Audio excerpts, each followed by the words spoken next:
আত্মত্যাগের এক অমর কাহিনী।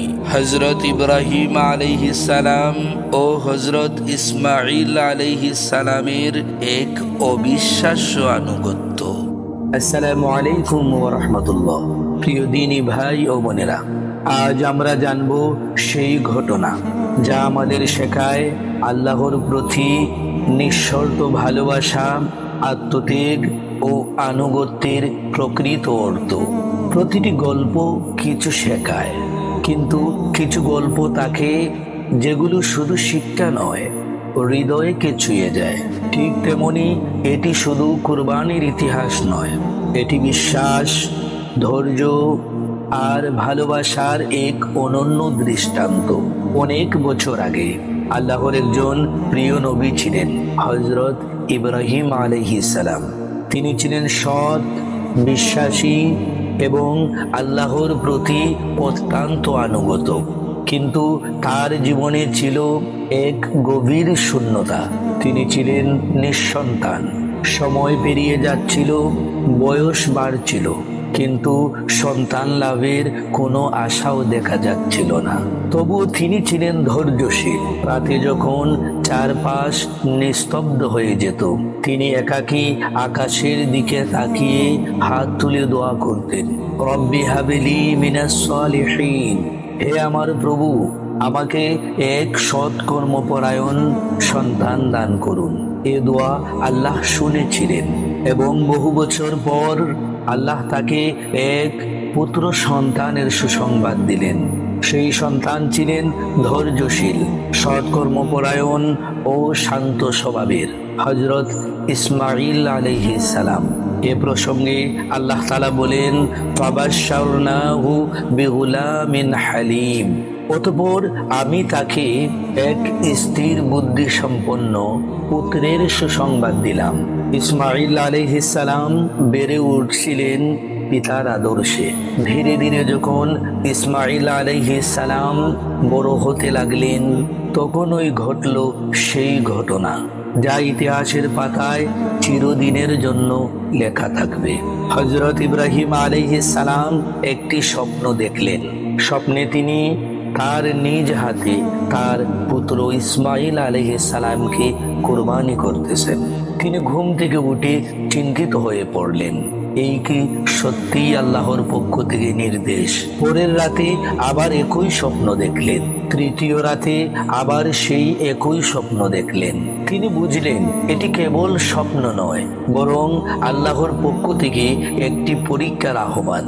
এটি ছিল এক অসম্ভব কঠিন পরীক্ষা।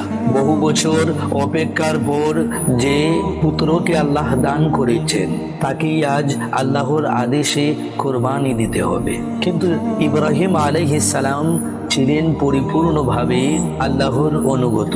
তিনি তার পুত্র ইসমাঈল আলাইহিস সালামকে ডেকে বললেন, ক্বালা ইয়া বুনাইয়া ইন্নী আরা ফিল মানাম আন্নী আযবাহুকা ফানজুর মাযা তারা। হে আমার কলিজার টুকরা সন্তান, আমি স্বপ্নে দেখি যে তোমাকে আমি জবাহ করছি। এখন তোমার অভিমত কি, বলো। যোগ্য বাবার যোগ্য সন্তান হযরত ইসমাঈল আলাইহিস সালাম শান্তভাবে উত্তর দিলেন, ক্বালা ইয়া আবাতি ফাআল মা তু'মার। হে আমার পিতা, আপনি যা আদিষ্ট হয়েছেন তাই করুন। সাতাজিদুনি ইনশাআল্লাহু মিনাস সাবিরিন। ইনশাআল্লাহ আপনি আমাকে ধৈর্যশীলদের অন্তর্ভুক্তই পাবেন।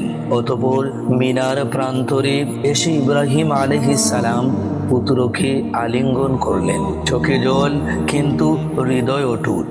আল্লাহ তাআলা বলেন, ফালাম্মা আসলামা ওয়া তাল্লাহু লিল জাবিন।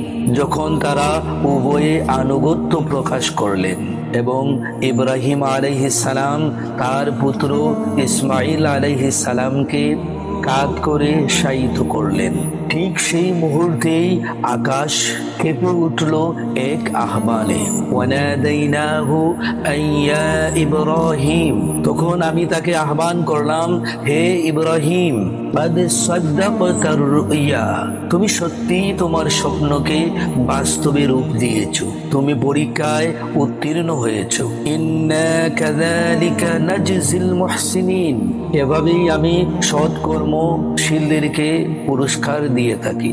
ইন্না হাযা লাহুয়াল বালাউল মুবিন, নিশ্চয় এটি ছিল স্পষ্ট এক পরীক্ষা। ওয়া ফাদাইনাহু বিযিবহিন আযীম, আমি তাকে মুক্ত করলাম এক মহান কুরবানির বিনিময়ে। অতঃপর ইসমাঈল আলাইহিস সালামকে আল্লাহ তাআলা রক্ষা করলেন এবং তার পরিবর্তে জান্নাত থেকে একটি পশু পাঠালেন কুরবানির জন্য। এটাই হচ্ছে সেই ঘটনা যার স্মরণে আজও মুসলিম বিশ্বে ঈদুল আজহা পালন করা হয়, আল্লাহর প্রতি আত্মত্যাগের শিক্ষা হিসেবে। এই কাহিনী শুধু একটি ঘটনার বর্ণনা নয়, এক জীবন্ত শিক্ষা।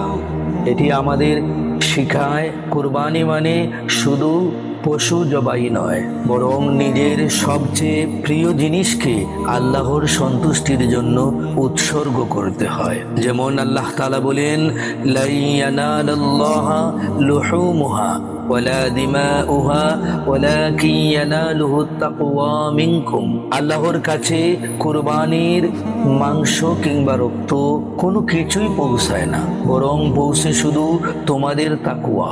আসুন আমরা এই আত্মত্যাগের শিক্ষা হৃদয়ে ধারণ করি, আল্লাহর প্রতি পূর্ণ আনুগত্য ও বিশ্বাসে নিজেদের জীবন গড়ে তুলি। কারণ সত্যিকারের কুরবানি হচ্ছে আত্মার কুরবানি, আল্লাহর সন্তুষ্টির জন্য।